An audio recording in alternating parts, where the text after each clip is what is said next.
So let us continue our third lecture on the same valuation topic for today. So we have already gone through some simple basic ideas, and on the basis of that we have calculated some simple valuation problems. Now we are gradually moving to the complexity of the problem. First we are considering now recurring deposit. The question is, what is recurring deposit? Recurring deposit is a very popular method of investing money. Here, in the previous five problems, we have observed that the investor is investing a lump sum money at time T0 and they are getting a accumulated amount after time N. So it is called one-time bullet investment. In many cases, a lump sum amount is not invested at the beginning of the period. Instead, the investors prefer to invest a huge sum of a fixed sum of money on regular basis. This actually creates saving habit of the people and a discipline in the investment process. So suppose we are investing 1000 rupees per month for 2 years.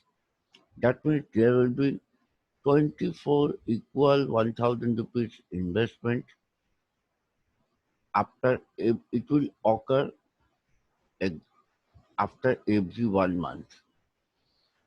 So it is a regular investment.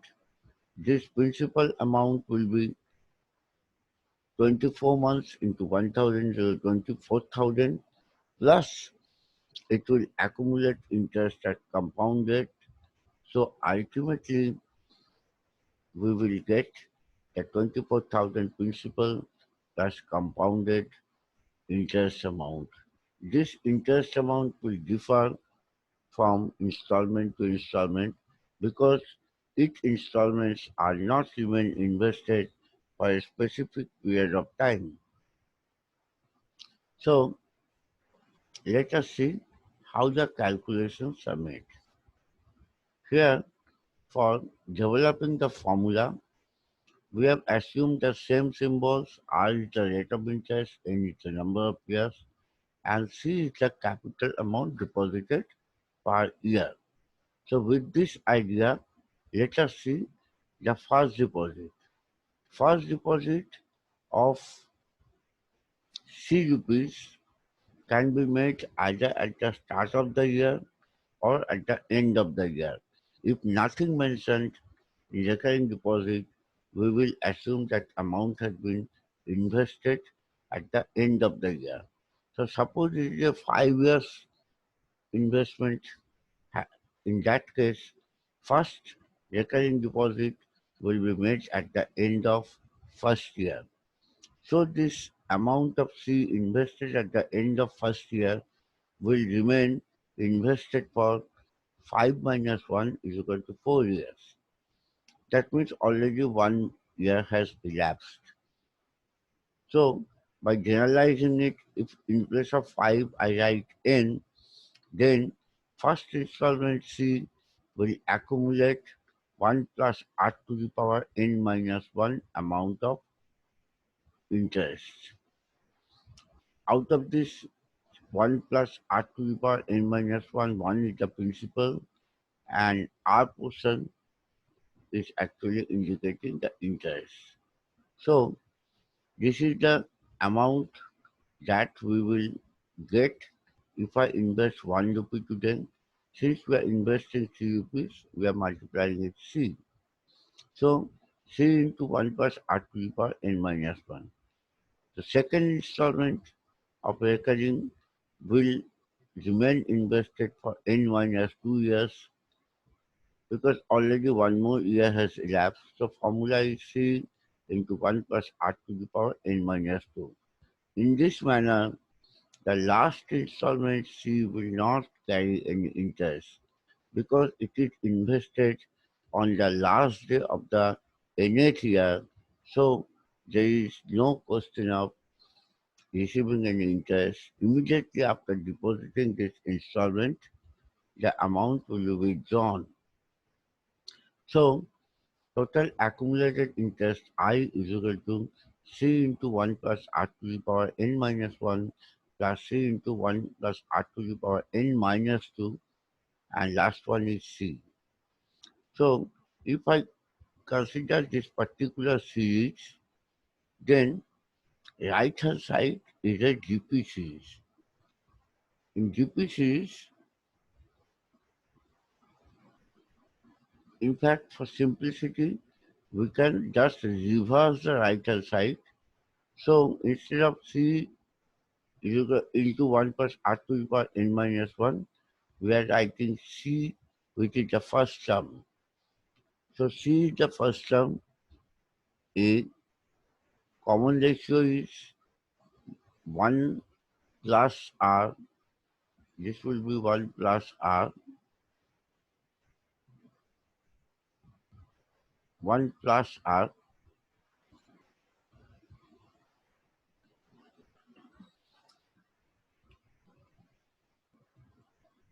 So we will apply the formula I is equal to A into B to the power n minus 1, where A is equal to C and B common ratio is 1 plus R.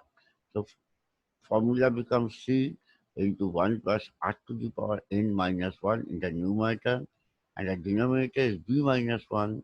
So in place of B, we are writing 1 plus R, so 1 plus R minus 1. In the denominator, 1 and 1 can be struck off, so denominator will remain R, and the numerator will remain C into, within third bracket, 1 plus R to the power n minus 1. This is the formula that we will get if I invest our first recurring deposit at the end of 1 year. This formula will change a bit when the amount is invested at the beginning of the year. In that case, the series will be just a little bit different. So that we have not shown here. We will discuss it in our subsequent lecture. So this is the formula we are using for calculating recurrent amount for a specific period of time. So with this, we are going to the problem number 5. We are saving 1,200. It is deposited annually for 25,000. The recurring amount is 1,200 for each year, and it is deposited for 25 years. So what will the gross yield after 25 years? So just put in this particular formula where C is equal to 1,200, N is equal to 25 years, and R is equal to 0.06. If you put the data in the formula, the result will be 65,838. With this, we are closing it. Just go to the problem 6 and try to solve it, because this problem is the same one that we have discussed in problem 5 with little change in the data.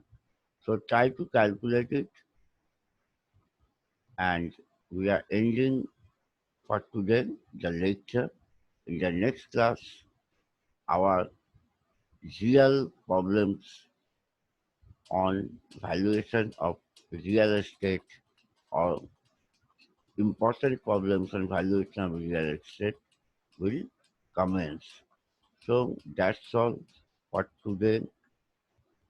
The three lectures that we have discussed today, go through them details before going to the next lecture that we will upload subsequently. Thank you.